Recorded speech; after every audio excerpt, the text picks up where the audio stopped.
बिस्मिल्लाहिर्रहमानिर्रहीम। मैं हूं मीर अफजल गुलजार और आप देख रहे हैं डीएमएम न्यूज़। नाजरीन, आज की बड़ी खबर यह है कि आज़म खान सवाती 4 माह कैद के बाद रिहाई मिली और वो मानसरा पहुंचे। उनके एजाज़ में एक बहुत बड़ी रैली निकाली गई। आज के इस व्लॉग में हम उस पर बात करेंगे कि आज़म खान की इस रैली के पस मंज़र में क्या चल रहा है, इस रैली का मकसद क्या है। उसके बाद आज़म खान सवाती ने जो धमाका खेज़ तकरीर की और कितने लोगों को ज़द में लाया, उस पर करप्शन के उन्होंने ऐलानात किए कि ज़िला में भारी मकदार में करप्शन हो रही है और वो कौन लोग कर रहे हैं। यही भी आज ही के इस व्लॉग में हम आपको बताएंगे कि उनका इशारा किस तरफ था। और फिर उन्होंने ये भी कहा कि इमरान खान से मैं मिलकर इस सारी प्रोसेस को जो है तो वो ख़त्म करूँगा और यहाँ पर हम वर्करों को लाएंगे। मैं मीर अफजल गुलजार और आप देख रहे हैं डीएमएम न्यूज़। नाज़रीन, ये हकीकत है कि आज़म खान सवाती बड़ा दबंग ऐलान करते रहते हैं और जब ये कोई नई बात नहीं है हमारे लिए, हम उन्हें कई सालों से जानते हैं। 2001 में जब ये ज़िला नाज़म आए थे तो उस वक्त भी इन्होंने एक बहुत बड़ा ऐलान किया था और ज़िला मानसरा में बहुत दूध की नहरें बहाने और क्या से क्या करने के, लेकिन वो सब आवाम देख रहे हैं। उसके बाद फिर इन्होंने एक डॉक्टर के मुकाम पर एक साना रुनमा हुआ कुदरती आफात का शिकार लोगों को तो जो चेक दिया, उस पर जो एक प्रोसेस चलता रहा कि कर्से तक, वो भी आप सबके सामने है।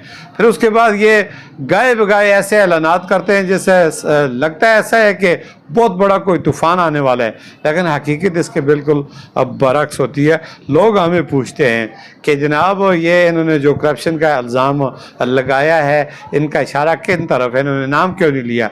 कि वो कह रहे हैं कि हम उनके झंडे उतारेंगे, उनके प्रोटोकॉल ख़त्म करेंगे और उनको ये जो सीटें, ये जो ओहदे, ये जो दबदबा, ये रोब, ये जो जलाल मिला है, ये पीटीआई की बरकत से मिला है। और उन्होंने आज़म खान सवाती ये भी कह रहे हैं कि जनाब हमने कुर्बानियाँ की दी, हमने जेलें काटी और हमने इस पर पैसे खर्च किए इस पार्टी में, ये भी उन्होंने कहा है। और उन्होंने ये भी कहा है कि जो वर्कर हमारे लिए कुर्बानियाँ देते हैं, तो जो लोग प्रोटोकॉल शाही के साथ बाहर फिरते हैं, उनके लिए इन्होंने क्या किया, उनको बाहर निकालने में, उनकी मदद करने में आज वो मुश्किल में सैकड़ों हज़ारों की तादाद में जेलों में बंद हैं।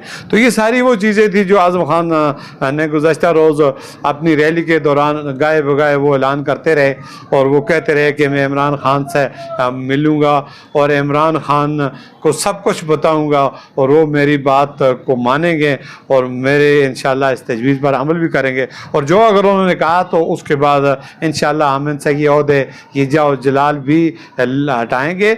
लेकिन ऐसा ही नहीं होगा, बल्कि उनकी जो करप्शन की एक एक पाई का हम हिसाब लेंगे और उनकी जगह पे हम अपने एक आध से कारकुन को ला कर बिठाएंगे। दावे तो बहुत बड़े हैं, ऐलानात भी बहुत बड़े, लेकिन अमल दरामद कैसे होगा। अब सवाल ये पैदा होता है कि आज़म खान साहब आप बहुत अच्छे आदमी हैं, बुज़ुर्ग आदमी हैं, अल्लाह से डरने वाले हैं, बहुत अच्छे लोग हैं, लेकिन आपका जो दावे होते हैं, जो ऐलानात हैं, आप यकीन जाने, मुझे पता है कि लोग कमेंट्स भी हमें बुरा भला कहेंगे, उनके चाहने वाले कहने दो, लेकिन हक़ाइक़ को तो हम नहीं छुपा सकते। हक़ाइक़ ये हैं कि आज़म खान साहब ने जब भी ऐलानात किए, जब भी जिसको पकड़ने की कोशिश की, लेकिन आज तक कोई पकड़ा नहीं गया।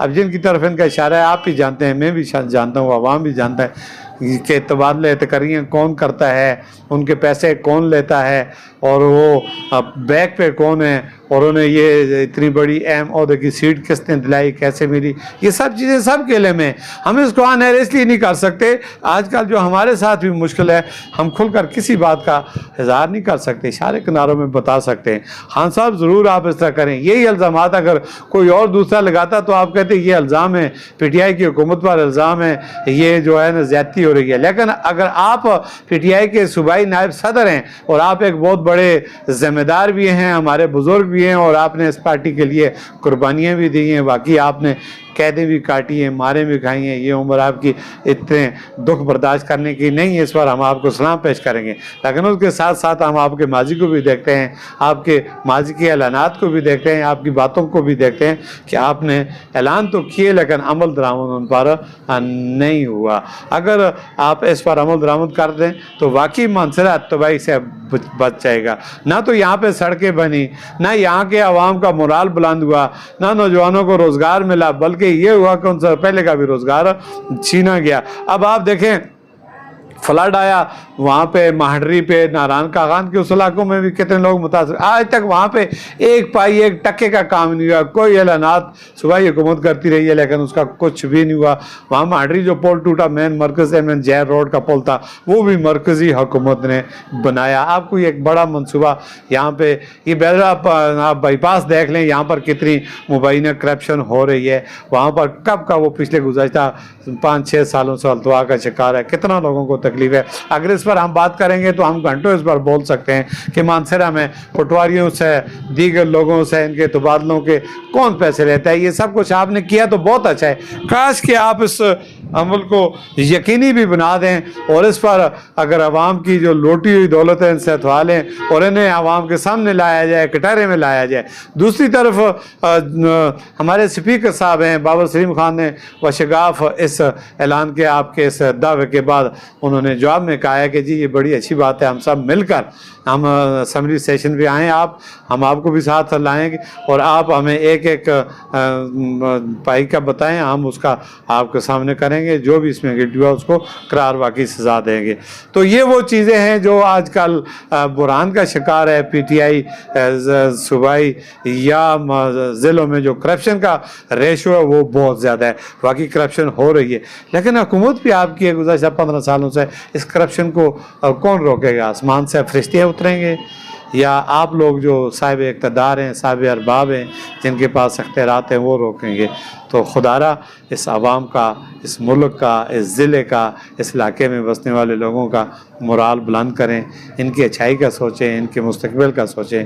तो इसमें अगर आज़म खान साहब आगे बढ़ेंगे तो हम सब उनके लिए दुआएं करेंगे, अल्लाह ताला इनको सेहत सलामती करे, लेकिन वो काश के अपने वादों पर पूरा उतर सकें। इसी के साथ